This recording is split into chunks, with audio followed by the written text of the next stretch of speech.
Welcome. This is IRIC's Rentals Night. Before I get our speakers up here, just a couple quick announcements. For those of you who don't know who I am, Rich Rice. I run this place, and I also invest, shockingly. Some people think I don't actually do this stuff that we all talk about for some reason. But I do. I do it mostly up in the mountains, up in Crestline. So if you're ever doing something up there, Crestline, Lake Arrowhead, give me a call, or just in general. But a couple quick announcements here. One, who has got an Instagram account? Everybody? All right, take out your phones. You never use it? Take out your phones. I'm not going to make you post anything, so don't worry. Everybody ready? Got your Instagrams up? No, not yet. Not yet. I'll give you Hold on. 10 seconds. 5, 4, 3, 2, 1. All right, I want you to go to @FireCenterHQ, or just type in Fire Center HQ, okay, and hit that little follow button. That's it. That's all I'm asking. You don't have to share anything. You don't have to post anything. If you want to, feel free to tag us if you're having fun tonight. But this right here, Fire Center HQ, is where a lot of all the updates and everything are going to be going, okay?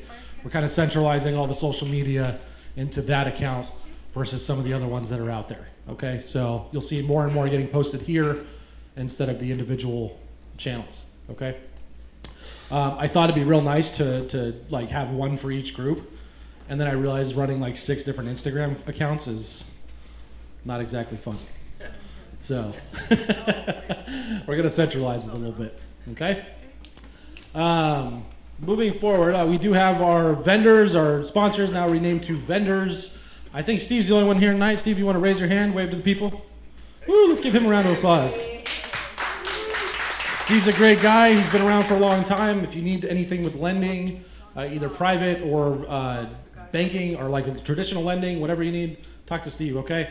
As far as other vendors up there, all we ask, guys, is give these people a chance first before you go elsewhere. They do help support the club.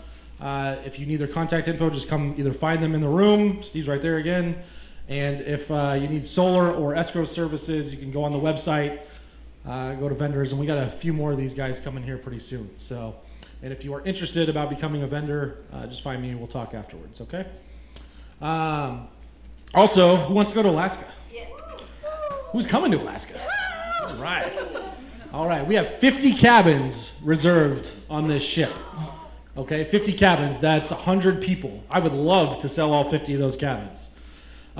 So, the bonus to you not waiting on this is the faster you sign up for this, the better cabin you're gonna get, okay? So if you're the last 50, if you're like the 50th cabin, you're probably gonna be at the back of the ship and a long walk from the stairs or the escalator or whatever, okay? So get them soon. They give you the better rooms the quicker you sign up, okay? It is, what's that? That's where it rocks the most. And that's where the rocks the most, so if you're sensitive to that, you wanna be like at the center of the ship.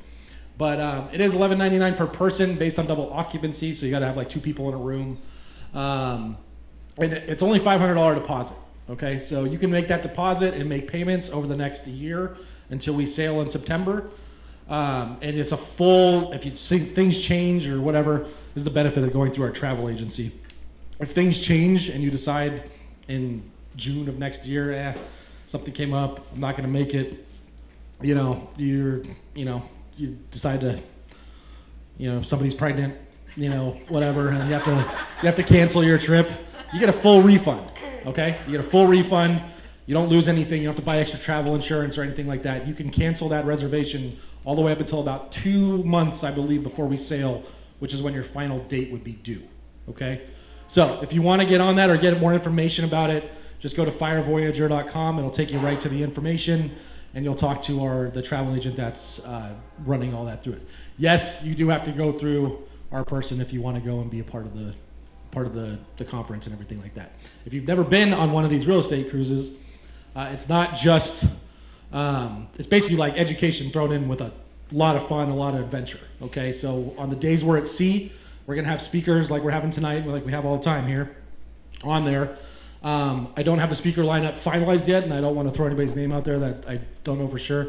But I'll be speaking, for sure. Pretty sure Evan will probably speak. Andy? Yeah. Andy's in. So if you are interested in being a speaker on that, come talk to me. But we're talking to some other people too. So there's probably going to be, guys, probably at least like 10 speakers. It's like a week-long real estate conference that you also happen to go to Alaska and have a lot of fun. Okay? So, what's that? It's a write-off. And it's a write-off. Because we're not going on a cruise that just happens to have a real estate conference. We're going on a real estate conference that just happens to be on a cruise ship. Okay? It's important you say that second part. Ask John Hire. Okay? Also, this month we are launching the Rat Race Escape Club. Who's coming? Not enough hands. Who's coming? All right, that's better. 5:30 on August 27th. That is the fourth Tuesday. Pay attention. Nope, sorry, I was screwing that up. There's 4 Thursdays. This is where I got mixed up this month. This one is on August 27th. Okay, so this is a brand new club. For those of you that have been around for a long time, we did a cash flow event a long time ago. Okay, we're bringing that back, but as its own thing. It's going to focus on its own thing. It's going to have a rotation of hosts. So myself, some of the other focus group leaders, and some other people that I've been talking to that are interested. So it's going to be on a rotation of hosts, and we're going to promote it as like its own thing. It's going to have its own budget for promotion and all that stuff. So it really is going to be totally like a revamped version of what cash flow used to be. Okay, so at one point, the numbers were kind of dwindling there towards the end when we canceled that event over a year ago. But at one point, when we had the resources and we were doing a lot of it, we had 60 something people. We had like 15 or 16 games going at once at cash flow. I would like to get back to that or surpass that. So come on out. This first one's free to IRIC or Fire Pass members. So that'll be the fourth Tuesday at 5:30. Again, kids are welcome. We do have some kids versions of the board game. If they're over like probably 10-ish, they'll probably do okay in the adult version of the game. But if they are younger than that, we do have a kids version too, that as long as enough kids come, there'll be enough to play there. So, yes, Andy? I was going to say, do you have some flyers for people to share around? Because I'm not going to be around next week, and next week I think everybody in Southern California is having something with Pete. So I do not have flyers at the moment. So all these new clubs, guys, I made it real easy. They're all .coms now. There's no .orgs that are confusing everybody. The website is iric.com now. Okay, the new website's iric.com. It's SoCalExchangers.com, and it's RatRaceEscapeClub.com. Okay, so you can send people really easily to all that. Or you just go to FireCenterHQ.com, and it's got all that stuff. Okay, but I'll try and get some flyers done. If not, feel free to make them. I'm not going to be here. Otherwise, I'd be talking the heck out of this club. Where are you going? Well, somebody scheduled Pete right in the middle of a cruise. Hey, we all got to make our choices, Andy. All right, we'll get some flyers. All right, it's also on Meetup. Information's on Meetup all the time. Okay, meetup.com/FireCenterHQ. Okay, I try and make it easy and consistent, so you don't have to think about it too much. All right, and then another new club that we're launching this month, is the Crestline Real Estate Investors Club. Who's already invested in Crestline, thinking about it? Anybody? 3 people. Cool. This should be a real big hit. The purpose of this is everybody that's out here, who wants to invest out of state? Anybody? Anybody? Why are you investing out of state? Better cash flow? Better cash flow? How about you? Better cash flow? Ray? You just said it earlier. Homeless? Not a lot of homeless people in Crestline. It's kind of hard to live out in the elements. And well, that's what I'm saying. Cheaper properties. Hang on. Anyways, cheaper properties? That's a good one. Okay. So I've been talking about Crestline for years. Okay, I've been investing up there since I started. Really, it's like I did my first flip, I think, at Crestline. And I hear people talk a lot about going out of state for better cash flow, lower properties, lower prices, and then I don't think people realize how much opportunity is up in the San Bernardino Mountains. That is right here. It's 35 minutes from where I'm standing right now. Okay, I've been talking about it for a long time. I've also met in Crestline that I've lived up there for 4 years. Been working up there for 7. met a lot of people up there that are interested in real estate investing, contractors, realtors, agents, business owners, really everybody that in the community that I've met over the years that want to get into investing. So my purpose on doing this club focused on Crestline is that I want to share that with you guys. If you are interested in cash flowing properties that are cheaper here, right here in California, that you don't have to go to out of state, come on out. It's just it's a really casual brunch. We're doing it at 11 o'clock at the Top Town Cafe. And I plan on inviting, or I have invited, other people that are from Crestline or the mountains also, like tradesmen, you know, the people that worked for me, honestly, or worked with me on deals. So if you want to meet those people, come on up. I'm also planning on doing a field trip afterwards. I'm doing a $1 million flip in Lake Arrowhead right now. So if you want to come check that out afterwards, we're going to do a field trip over to that. And I do plan on continuing that. So whatever I'm working on that particular month, if people want to go see it, I'll take you out to it. That event is free. There's no like cover charge for it. But if you come, plan on like buying something from to help support the restaurant. Okay, either like a plate of food or coffee or something. All right. And Top Town Cafe is funny enough. That's where Caitlin and I met, and it's also where I've met and done a lot of business out of. So that's why we're doing it there. Okay. And for now, I think we're going to keep it there. We might rotate later, but for now, it's going to stay there. All right. And speaking of creative deals and doing deals, Mr. Peter Fortunato, who saw Pete last year? Yep. Who's just going to see him again this year? Yep. All right. What a miss it. Andy, how many times have you seen Pete talk? Oh, shit. Probably north of 50 times. North of 50 times? Yeah. Okay. And I've never spent a weekend with Peter without having a fresh takeaway. Never spent a weekend with Peter without having a fresh takeaway. I agree. After 50 I agree. times. So, for those of you that don't know who Peter Fortunato is, we kind of call him lovingly, we call him like the godfather of creative real estate. He definitely does a lot of deals. He's not pulling any strings, ordering any hits or anything like that. But he does a lot of deals. Okay, he's done a lot of deals over the years. He's one of my favorite teachers. I've seen him now probably 7 or 8 times, and I will take every chance that I can to go see him. So, you know, he's getting up there in age. You know, for those of you that anybody know who Dykes Bodiford is? Yep. So Dykes was a teacher that had been around. He recently passed away. He was younger than Pete. You know, these guys aren't going to be around forever, unfortunately. You know, so I mean, we had a scare last year that Pete had emergency heart surgery, and we had to push the event back. And so, if you want to see this guy, and I promise you that you do want to see him. Get out to this event, okay? There's no promises. Like I said, they're not going to be around forever. So, highly recommend it. Pete is a student of the industry, okay? Like student of real estate. Like he's the student's student, right? Like he goes to a class. For like the last 40 years, he's been in a class every single year, taking other people's classes, not his own, not teaching his own class, other people's classes. What's that? According to him, he has been in a real estate class at least once a month, Yep. every month since 1969, Yep. excluding 2019 when. And I'm not, you go to some of these conferences and some of the attendees will just be like chilling in the back, like just talking to their buddies and stuff. Pete is like dialed in, listening. He's got 17 highlighters and like 15 Sharpies, and he's taking notes on what everybody's saying the entire time. I mean, this guy is beyond smart, okay? So again, take advantage of it. That's all I'm gonna say. For you IRIC members, you still get 15% discount on Pete. And like I said, there's still some tickets left. We're gonna cap it at 60, okay? So if you haven't bought your ticket yet, there you go. And that's all I got.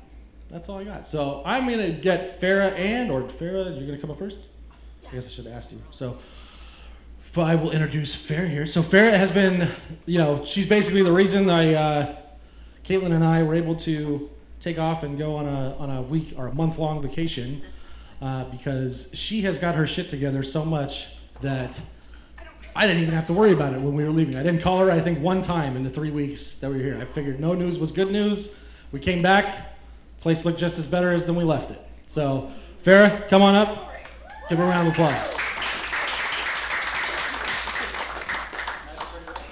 Whoa. Oh, no, you don't. Okay, second time I've lost my voice now. I'm innocent. I got one of those nasty cough drops out in the truck if you want it. If it's nasty, I don't want it. It'll clear you out. Okay, so every month, I think, it's worse than earlier. I sounded way better earlier. I always wonder, like, what topic should we do? Because I don't want to bring the same stuff over and over, right? I mean, but I couldn't remember a time that we didn't talk about co-hosting. I was like, did we talk about co-hosting? I know we talked about short-term rentals with Stephanie. We talked about midterm rentals with Bree. Talked about long-term rentals, me, Rich. And I was like, we have not gone over co-hosting. And Sarah has a really good story to tell. So I wanted to interview her in front of you guys. So hopefully she does most of the talking tonight. And yeah, I would, and she's actually a really good friend of mine now because of this club. I really appreciate all the help you do volunteering, just calling and just talking. So let's welcome Sarah Kuhn.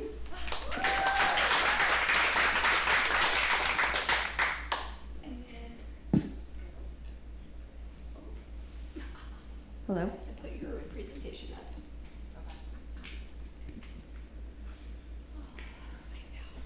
Hi, everyone. Hi, how you doing? Nervous, but I'm okay. Just us.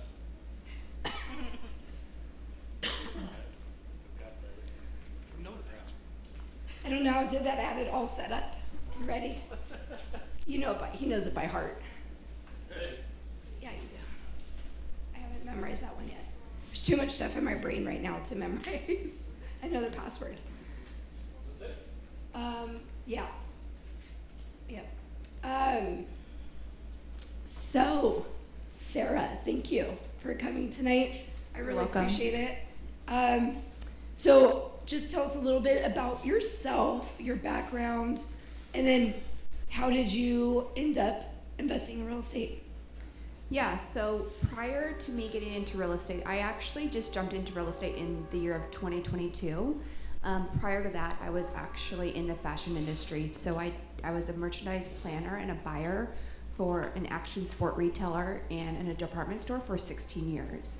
I was living up in the Bay Area. COVID hit, and I was laid off for the very first time along with millions of other people. I always wanted to get into real estate. I just really never had the time because I worked like 60+ hour weeks. And so I looked at it as an opportunity. I was like, you know what?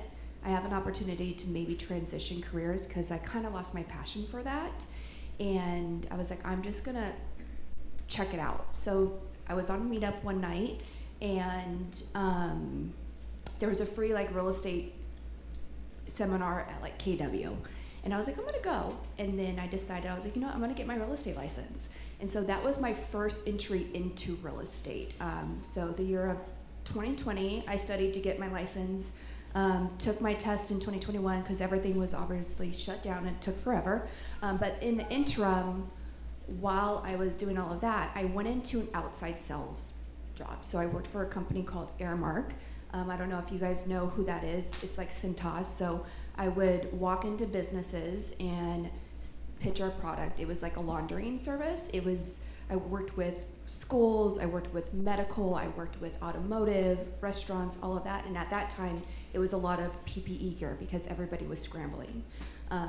So I learned a lot of different skills of just walking in and talking to business owners, the decision makers such as, and I did that for the year of 2020. And then as I was transitioning and getting ready to take my test, I wanted to know what it was like to live, basically not have a true steady paycheck, because I knew I was going to be commission based only. So I ended up going into beauty aesthetics in the year of 2021 and selling that, which was like laser removal, tattoo removal, but that was 100% commission.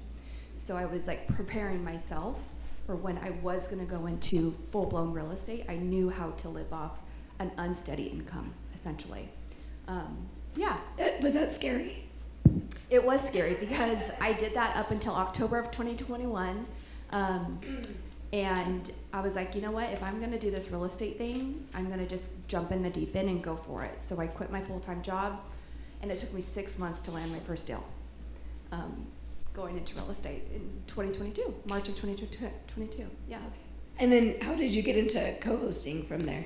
Yeah, so the year of 2022, I was around so many top producers, and they were all talking about wholesaling, flipping homes, and that year was crazy because that's when interest rates were super low. People were putting in offers, hundreds of $1,000s over asking.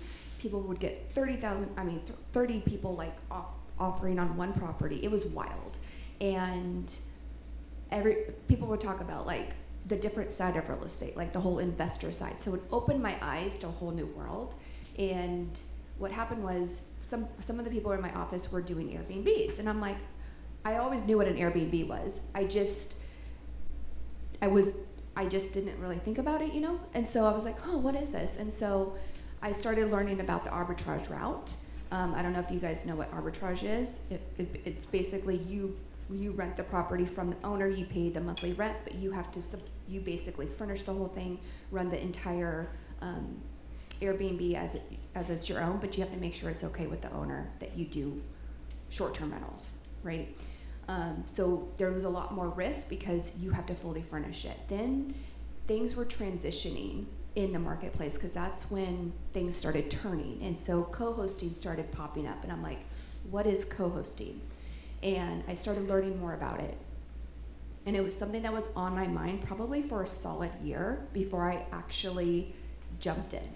And I started really researching it. I actually interviewed, did a bunch of Zoom calls with different mentors who did co-hosting, and decided what route I wanted to go down. And what co-hosting is basically, think of it as, I like to say it's like hospitality and property management wrapped into one. So I team up with owners of homes who don't want to run their Airbnbs on their own. They want to be fully hands off. I'm full service. So I walk in and I run the entire operations of it, hospitality and property management. And it's a win-win for both of us. So I get a cut and then they get a cut. That's kind of like how it works. Cool. Yeah. Thank you. All right. Do you want to start with your first property that you ever got? Sure. Okay. Yeah.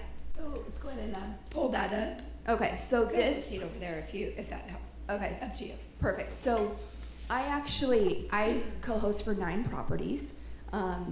This was my very first one. I actually launched it May of 2023, and it's in Joshua Tree. I have, I feel like it's like my baby.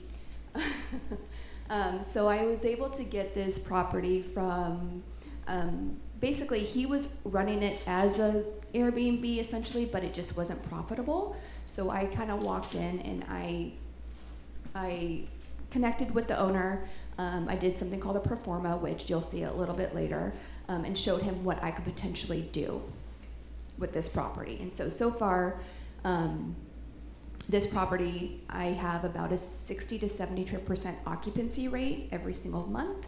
And I am a super host, and it's a guest favorite. And if you guys know Joshua Tree is a very big, desirable area for Airbnbs, and there's a lot of competition. So you just need to know when you are, hosting a property, pricing and what you offer is key, and especially service. Service. Yeah. Cool. Yeah. And I know you recently had when we were talking about this the other day, you're doing some upgrades to this property. Yeah, so this property, the backyard, it's a brand new build. It was built in 2021 in a residential area, and the backyard is just a blank slate, okay? I have no amenities, I don't have a pool, I don't have a hot tub, and out there, you need to have one of those in order to get your nightly rate to be at least $250 or more, okay? You need to have some sort of amenities. I don't have that, and at that time, the owner did not have, the money to invest in it. And so I've been hosting this for almost a year and a half for him, and now we're in the transition period of basically redoing his entire backyard. So what I've done is I went ahead and I put together some mood boards for him and showed him what we could potentially do with the property. So we're going to be adding a pickleball court, a cowboy pool, a hot tub, a deck, a fire pit, all of that, so we can get our ADR, which is our average daily rate, higher, so we can produce more, essentially. How much money are you putting into that? I am not putting anything of my own money into it. What I'm doing is I am presenting all of my ideas, how much he could potentially make, and giving him the layout. And then I have also interviewed all of the contractors, got all of the quotes, and hired all of them to come out and redo the backyard for him. So not only do you have no money in this property at all, your owner paid for all that. So then your income is going to increase as well. Correct. So the reason why I bring this up is so many people, where do I get started in real estate? This would be a great entry for a lot of people without any money. Yeah. I mean, that's just where I'm, Yeah, what I'm absolutely. thinking. So, cool. Anything else about that one? I can't think of any other questions or. I think that's it for that Yeah. one. Yeah. Oh, and yeah, go ahead. yeah, go ahead. What were you gonna say? I was gonna say, in that one, when I launched that property, I was actually in the state of Washington, so I wasn't even local. So yeah. This is your only California one. And yeah, that is my only Okay. California one. I was launching Crestline as well. Okay. Yeah. Got one woo for Crestline. We'll get more, don't worry. All right. Well, what about this one in Galveston here? So this one is a Galveston property. It's actually a 2-minute walk from the beach. We got this property from, it was already an existing Airbnb, which was with a major property management company, and they were just completely failing. So we went ahead and pitched them. I actually mentored 2 girls and showed them what I do, and I coached them, and we were able to get this property. So I run this property along with one of my mentees. I oversee it to make sure that she's doing, a good job and everything like that. So we got this property. We launched it in December of last year, and it's been great. I mean, it's suffered through a hurricane, like Stephanie knows. Like Galveston is it's a very active area. Lots of cruise ships go there, so we do house lots of families, and it's fun, but it does definitely keeps us on our toes. So yes, but this was great because we got this property from, like I said earlier, from a property management company that was just failing, and the owner was just not completely happy with it, and now he's happy. That's great. That's great. All right. What was there anything, like what did you change that the property management company wasn't doing? Or do you think they just didn't have eyes on it often enough? They weren't adjusting the price? Well, when I first take over a property, I always look at their reviews because I want to see where they're missing out. So I'll look at all of their reviews and I see how often they're booked, because when people leave reviews, you want to make sure that they're leaving multiple reviews throughout the month, because you know that their occupancy is steady. And I want to see their cleaning reviews, because I will tell you this, a cleaner will either make or break you in this business, because if you get a 4-star review in an Airbnb, it's not good. And a lot of guests don't know that. You want to shoot for 5 stars or more, so you want to make sure that you over communicate that to your guest in order to achieve that 5-star and make sure you're giving 5-star service. So when we took over this property, he was not happy because he wasn't getting bookings, the cleaning reviews were not there, that kind of thing. So they were lacking in that cleaning area? Yeah. Okay. What about this one? Okay, so this is in Cincinnati, Ohio. I actually just launched this property in March of this year. And it's great. This one has been, it's been fun. It's been kept me on my toes. I'll tell you that. It's a 2-bedroom, 1 bath, and the way that I actually structured this property is the fact that I can structure it as a two-bedroom unit or a 1-bedroom unit because of the way that it's set up. So when you walk into the property, you'll walk into the door, and you can go to the right, and there's the living room, kitchen, and the 1st bedroom. If you walk straight, you'll go straight up the stairs, and then there's the 2nd bedroom. So then I can actually close off this property and market it as either a 1-bedroom or a 2-bedroom to adjust my nightly rate and make sure that I'm basically targeting multiple different kind of guests, essentially. This one actually, a couple weeks ago, I had a guest staying in the property, and they checked in on a Friday, and this happened Saturday morning, and this week before, the city let us know that they were going to be doing some plumbing work on the property because this property was built in the 1800s, so it's old. And we found out that we share plumbing with our neighbors. And I had a guest staying, and he messaged me and was like, "Sarah, we have no water." And I was like, "You have no water?" And I knew that the city was going to come in and fix the pipes because they found lead in the pipes that week. So I blocked off my calendar to make sure nobody can book so they can actually work on the pipes. Well, I was like, how is the water off? It's Saturday. So I called the city, found out our neighbor, the pipe busted and flooded their entire basement. And so they shut off the water, and they weren't going to turn it back on until they were able to come out and fix the pipes. So I have a guest staying. He just checked in with his family, and I called him and I was like, "Unfortunately,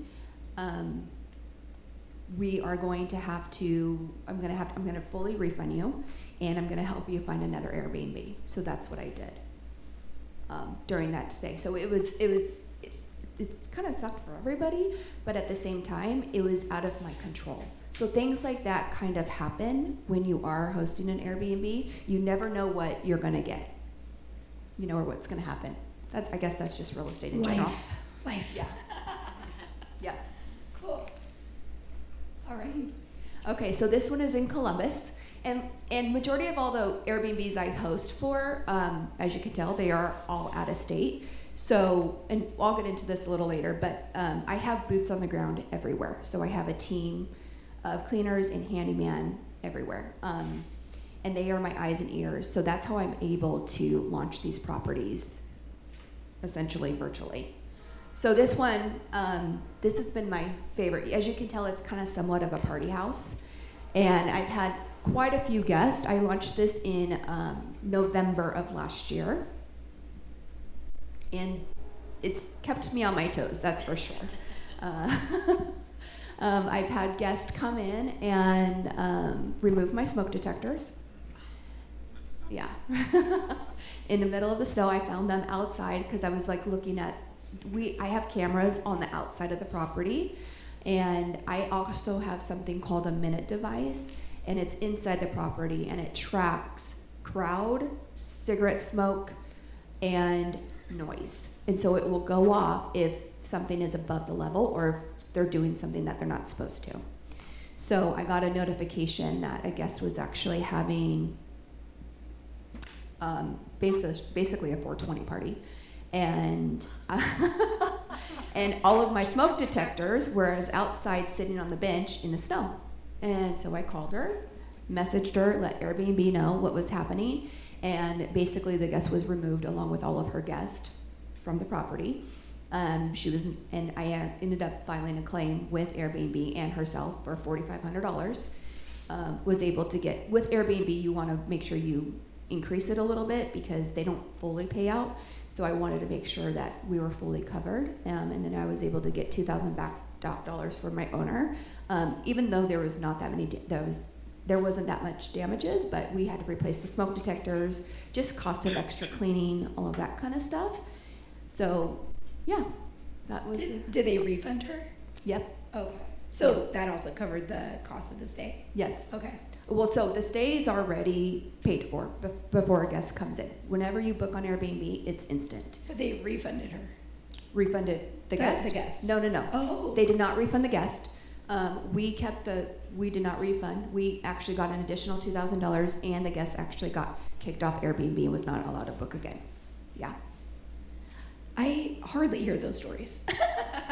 Right, Steph? All right, tell us a little bit about Grand Rapids. Okay, so this one is in Grand Rapids, Minnesota. This is actually this is the second property I've launched. This one, and along with the two other ones, they're all in a fourplex house. So this is a studio, and I house a lot of midterm rentals in here and short-term rentals. I do travel nurses in this property, a lot of travel for work and that kind of thing.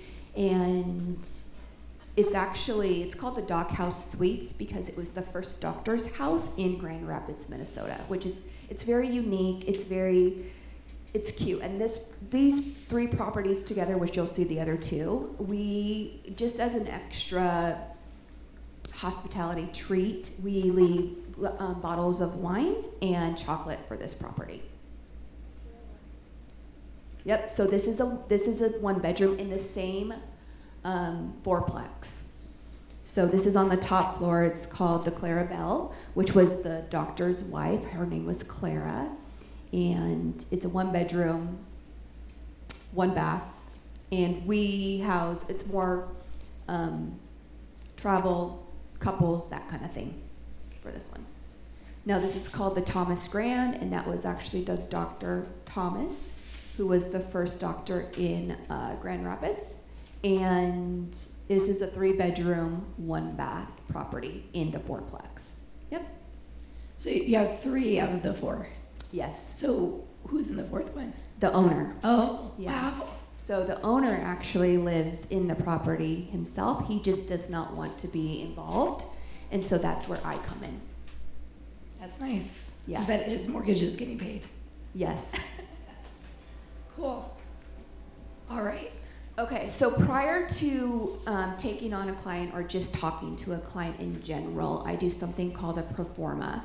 And so what you'll see here is it's just basically an estimated performance of the property. So somebody will come to me and ask me, well, what do you think this property can do? And so I'll ask them bedroom count, bath count, location, any kind of amenities, and I will pull data with likable properties that have at least 350 days booked out of the year, 25 5-star reviews or more, and the occupancy rate of being at least 60% or more, so I could get true numbers. And so what I'll do is I'll do a pro forma. So this one is actually, I did a pro forma for an investor. He was looking to buy 8 cabins on Priest Lake in Idaho, and they were lakefront. They would have a dock, all of that kind of stuff. So I pulled this for him, and I presented it along with, it's not on here, but along with a full-blown Word PDF doc that will tell him like what kind of amenities like people are looking for in this specific area and all of that. So you'll see the high seasons, the low seasons, the average. There's comps in there, so those are actually links of the likable properties of that are comparable, so he can see where I'm getting my data from. And then I also estimate it at 60% occupancy, 70% occupancy, and 80% occupancy. So there's a range. And I always err on the side of being more conservative because that's just where I feel comfortable. I think most people are running it. Are you doing 60% when you run your numbers? It depends on the market. All right. Yeah. Okay. Let's see. Okay, go ahead and talk about, or is this towards the end? Yeah, so as far as co-hosting go, what I offer, I hire the team. So what I do is I go ahead and I interview cleaners, I interview handyman, I interview photographers, everybody that's gonna be hands-on with the property. And how I hire them, cleaners are gonna be